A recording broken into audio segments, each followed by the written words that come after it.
Because if the distraction is related to the language, then that's different. Hi, Steve Kaufman here, and today I want to talk about distractions and how we deal with distractions. We live in an age where there are lots of distractions. The multiplicity of media has made it easy to be distracted from whatever task we are engaged with. Remember, if you enjoy these videos, please subscribe. Click on the bell for notifications. If you follow me on a podcast service, please leave a comment. So it's very easy. I mean, I do a lot of my studying on the iPad.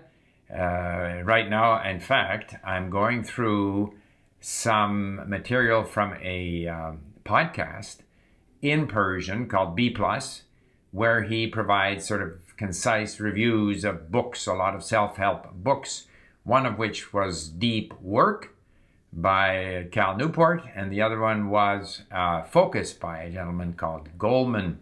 And this is kind of what triggered this idea in my mind of how do we cope with distractions. So I think when I sit there now going through these in Persian, I've listened to them, and then I read them and I look up words, and it's tremendously tempting to just check my Twitter feed and see what's happened, what the latest news is from Ukraine, or to check my email, or check, all of a sudden there's a message from someone. And so how do I deal with this? Now, to the extent that, I understand the Deep Work book, a lot of the advice given there is pretty standard, like set certain times of the day aside for doing certain things, set yourself goals, deadlines. But one of the more interesting concepts there is the idea that if it's kind of rewarding to go and see what sort of message has come in or check your Twitter feed, then every time you do that, you are rewarding yourself and therefore building up a habit of checking your Twitter feed instead of staying with the task of reading here in Persian and looking up words and so forth. So you have to train yourself. So the more you can resist the temptation. So if this is a 10-minute audio lesson with a corresponding number of pages of text that I have to read through and look up words, and maybe I'm reading it for the third or fourth or fifth time, so I'm again going over yellow words that I don't yet know. If I'm able to stay with it, and perhaps a 10-minute audio file will take me 30 minutes to go through, if I do manage to stay on task for 30 minutes, whenever I do that, I feel that I've achieved something. The brain is rewarded, according to Newport, if I understand him in Persian, the translation, then I'm training my brain just as we train a muscle. If you do certain things and repeat certain activities, you'll build up that strength. So similarly, every time I succumb to the temptation to look up my Twitter feed, I'm weakening my brain. When I resist that for 30 minutes, then I'm strengthening my brain. I think that's an interesting concept because, of course, we want to build up habits, not only language habits, but study habits. Now, another thing is, one of the things about being distracted is, and sort of being focused, I think I like to make a distinction between being distracted by things that don't relate to the language you're learning.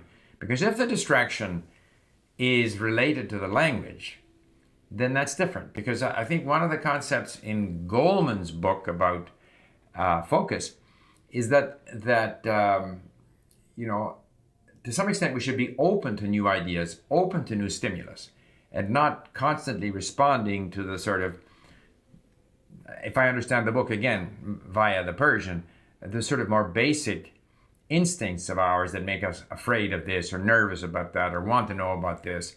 And so that keeps us in a sort of established routine.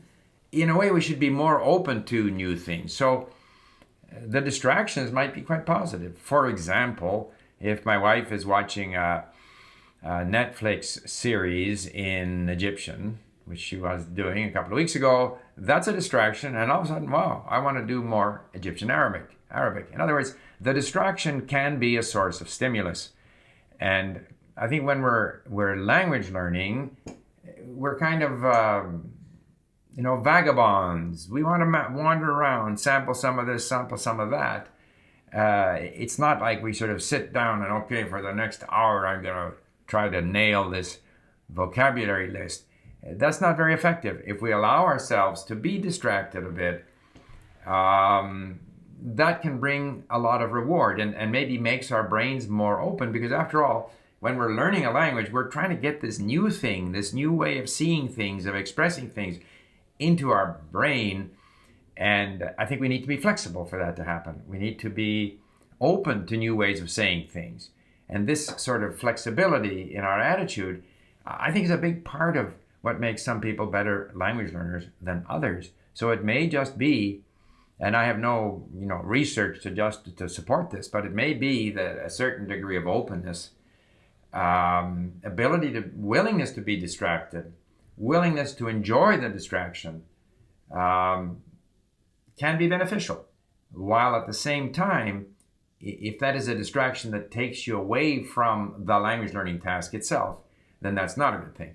And so in that sense, for example, I often feel that, if I could read better in Arabic or Persian, I would love to read actual paper books, because then there's even less distraction, less likelihood of going to my Twitter feed.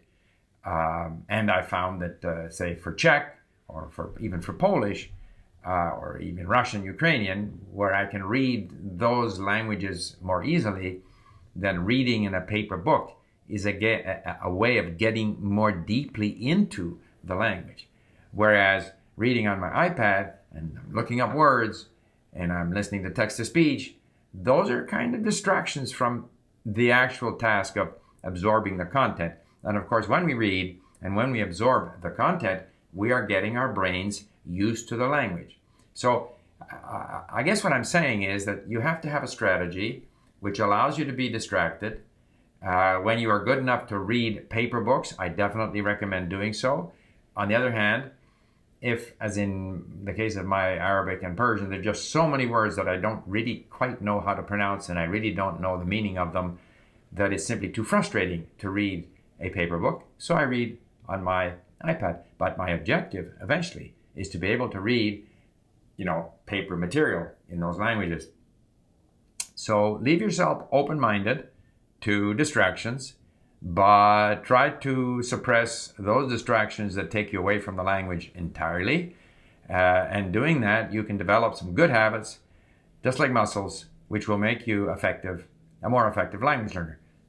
That is all based on the distraction of me reading these Persian language summaries of these two English language books. Again, I throw this out there as a distraction, as a stimulus, ideas, and you can make of this whatever you want. Thank you for listening. Bye for now.